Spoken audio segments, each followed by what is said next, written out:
there was the preparation phase.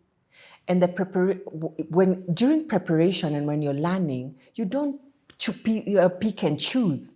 And if you don't go through this preparation, you will not succeed when your moment comes for where you need to truly be. So no matter how difficult or dirty or demeaning this role you think is, it's preparing you for the moment.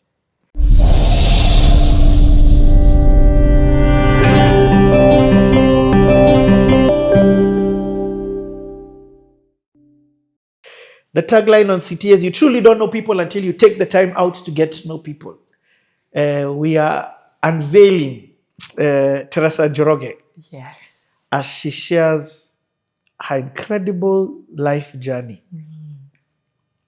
There's so many nuggets in your life story. There's so many, like the more you share, like now this whole story of the guy in that you were with in uni. Yes. That's such an incredible story. Yeah. That could have sent your life on a whole different path. Yes. Had you made one decision to go to UK. To follow to the UK. That's insane how small, but then in you, there was something in you, I don't even think you can explain it, but maybe you can, that was telling you, come back home. In the stillness of because there's a lot of noise in campus. A lot is happening. You've got all this freedom. You're meeting people from all walks of life. There's a lot of noise and a lot of joy and a lot of happiness. You have got the advantage of youth, and there are so many possibilities. But that stillness of sitting to listen to yourself, to hear yourself, because you could be sitting, but you're still not hearing yourself. It's a very small, still voice inside of you that has your roadmap. And you see how my mom used to make sure that you've gone to church, you've gone to Sunday school. There's a voice I learned how to listen to. Wow. It might have looked like it's just business as usual, those rosaries, you're sitting still. But I had already developed that character to know how to hear that voice. So in the midst of all that noise in campus, I could hear that voice. And that voice, where the peace and the comfort it was leading me back home. That voice was like a compass. Exactly. So I knew I'm not meant to be going to the UK. I'm meant to be going back home. Wow. But the path was there to go to the UK. Yes. It's not like I was going to start wondering now, where am I starting in the UK? I had someone who had family, so there was a pathway. It could have worked. And now could have opened a whole different world. That is just crazy. For me. And when you come home, now you start banging on doors. Yes. And you have an in, your dad. Yes. So it's not... I have an in, my dad. But so I come back home. I'm now back to my parents' home. Okay, that's... After all that freedom, all that, I wake up the time I want to wake up. I eat whatever I want to eat. I have my own budget. I have my own say. So stipend gone.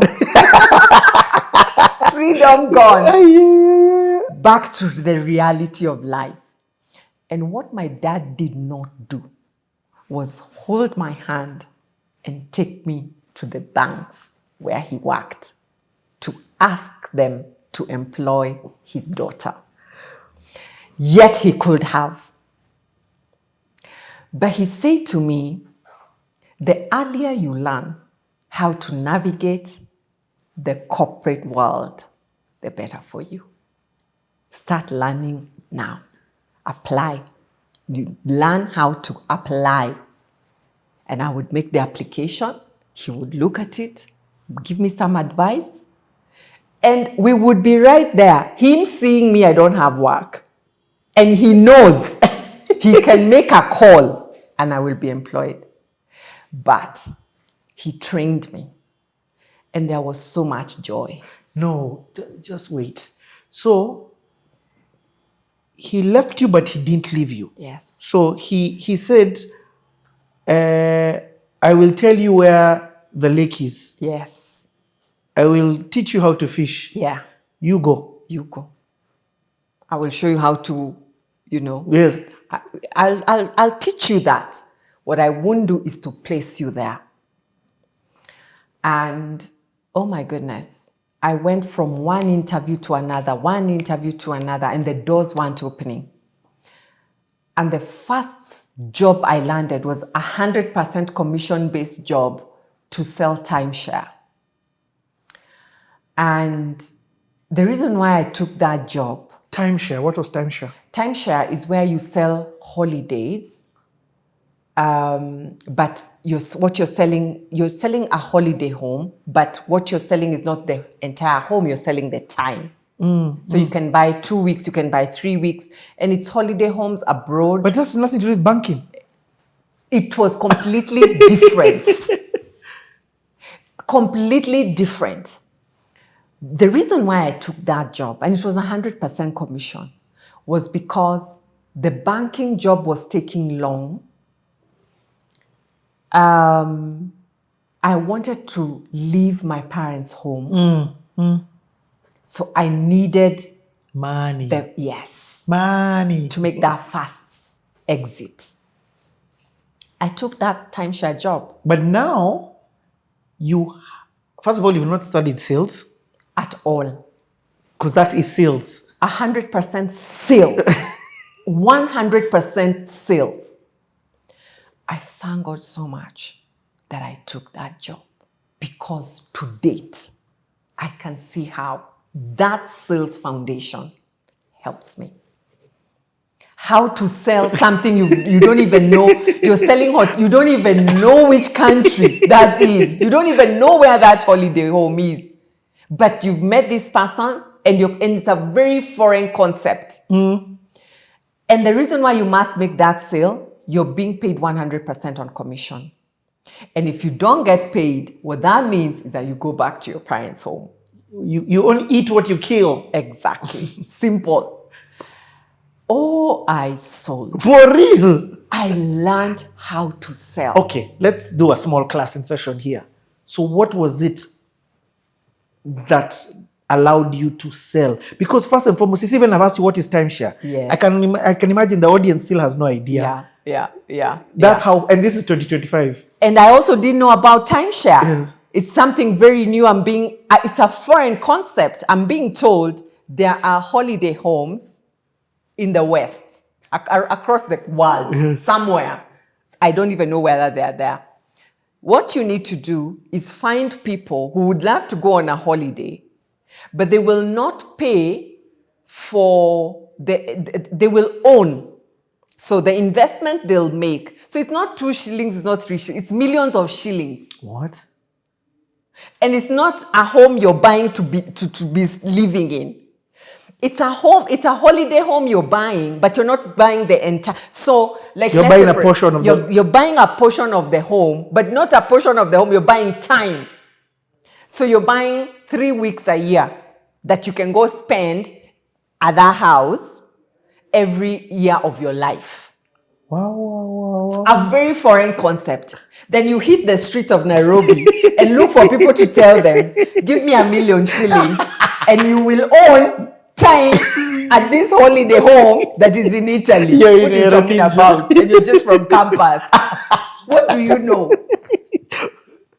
And if I will only earn if you buy. Deposit as you put in the money. Yes, as you put in 1 million shillings or 500,000 shillings. So first and foremost, where are you meeting these people? So what would happen is that, I'm telling you, it was hardcore sales. Petrol stations.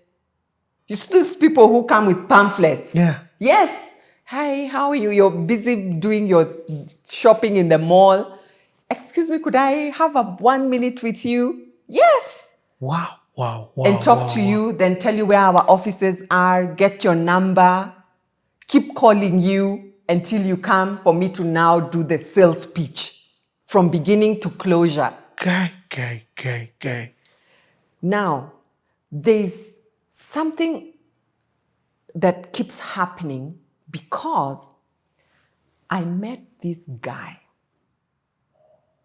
He was Kenyan Indian guy. He was good in that sales and marketing. He held my hand.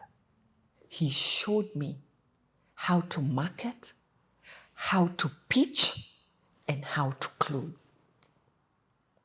He taught me. And I'm telling you, when I got a hold of you, I will open the sale, I will pitch, and I will close. Before you leave, you will leave a deposit. For real. He taught me. For about almost 2 years. 2 years! He taught me. And little did I know where I would ever use that, because I use that every single day today when I go fundraising.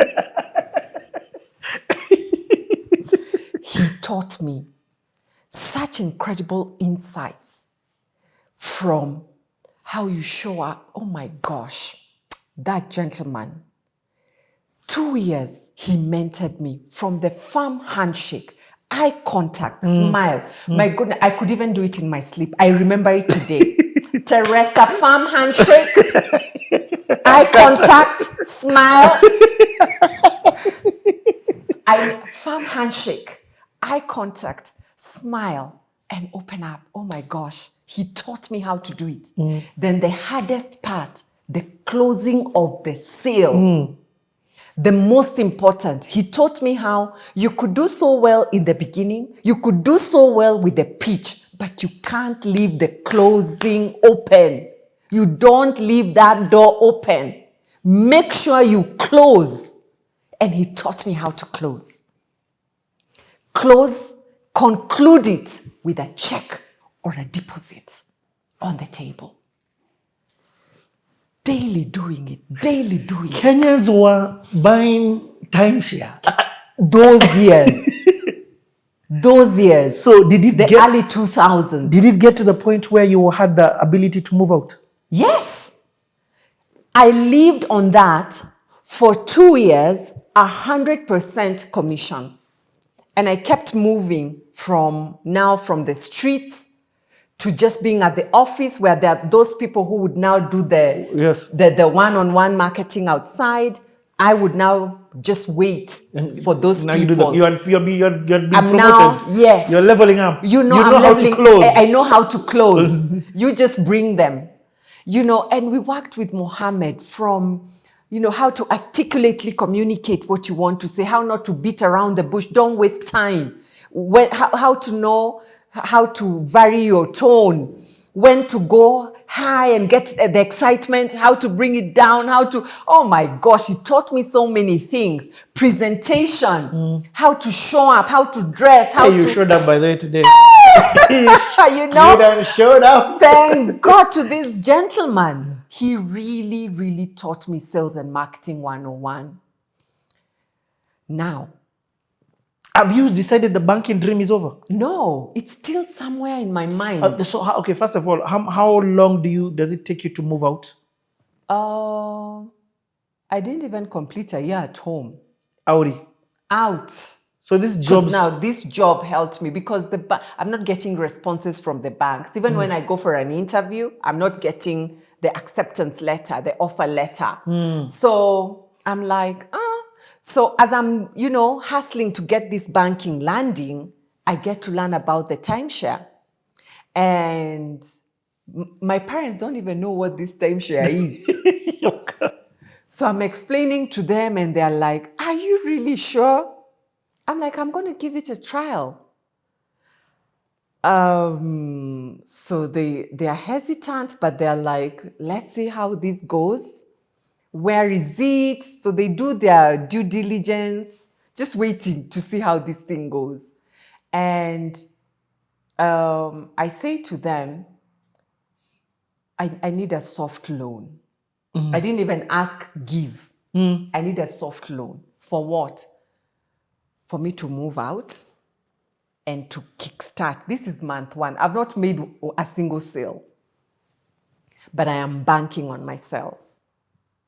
And every weekend, I give back that money. Wow. I paid back that money. Every weekend, I paid a portion. Every weekend, I paid back.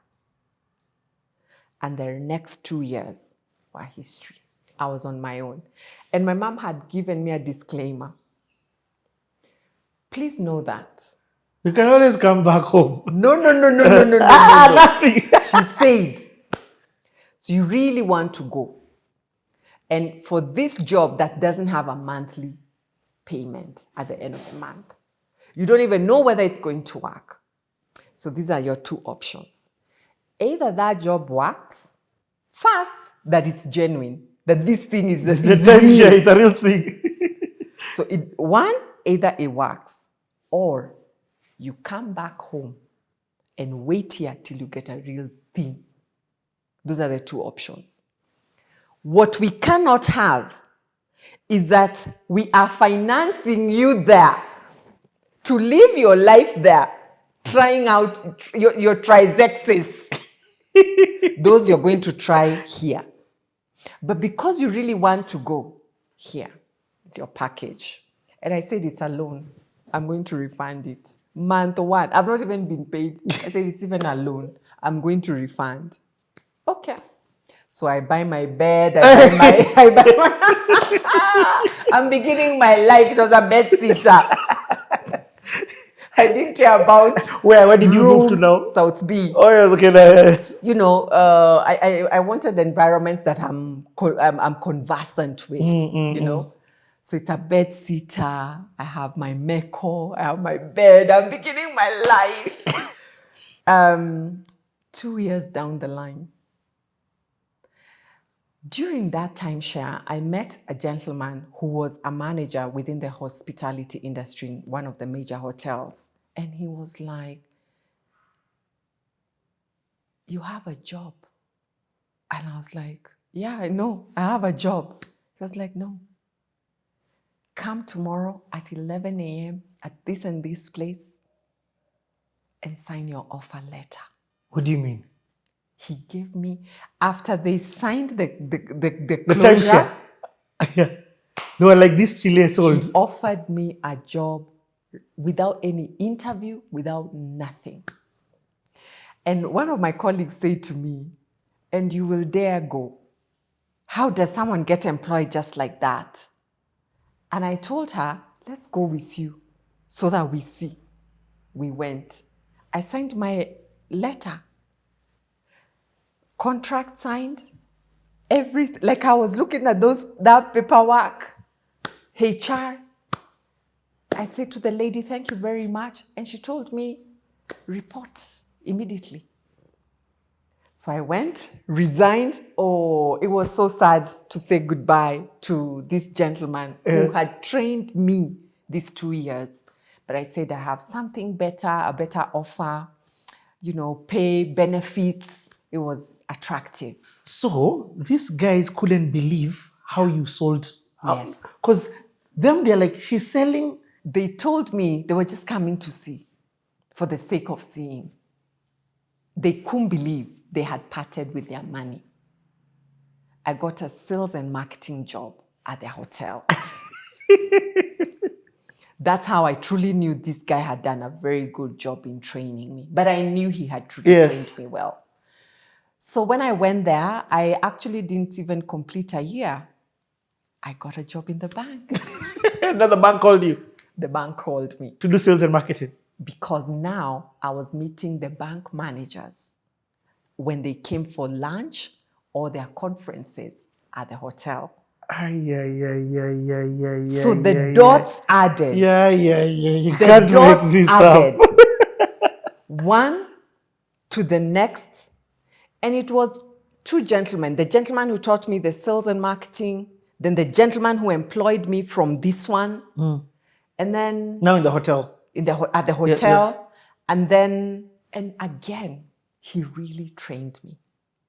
Really trained me. At that time, I used to think he's so difficult. You can't be late. If you're on time, you're late. I was like, this is tough. This is really tough. So the pay is high, but the training was really tough. Then how I used to take care of the guests, it was really top level. It was now another top level. The earlier, the timeshare one was aggressive. This one was diplomatic and very finessed. But it was tough. Even my hair, like it's just gone bad. No, how are you? Do you know, because I was an assistant manager. Wow. He gave me an assistant manager's role. Wow. So I had staff under me. So he's also training me how to be a supervisor. Wow. Leadership now. Leadership. It was tough, but it was necessary. Now, looking back, I'm like, it was so necessary. I would go for these management meetings, hold his brief. It was tough, but it really trained me. The beauty with that is that it exposed me to decision makers within the banking sector. So what you're telling them, I'm looking for a banking job? Not really. I just got to know them, by first name, yes, and exactly. we created relationships. So when I was making the application, I was not a stranger. I get it. They knew me. And actually, look at how that path came. And that was the last time. There were these tools that you needed before you entered the bank. Yes. The sales tool, this other tool that you're getting in this hotel. Exactly. But you think, no, I've got the degree. Yes. Why am I not? There was the preparation. There was the preparation phase. And during preparation and when you're learning, you don't pick and choose. And if you don't go through this preparation, you will not succeed when your moment comes for where you need to truly be. So no matter how difficult or dirty or demeaning this role you think is, it's preparing you for the moment. Again, had my dad placed me there, he would have cut short my preparation process. I joined the bank and went straight to customer service management. Let's take a break right here.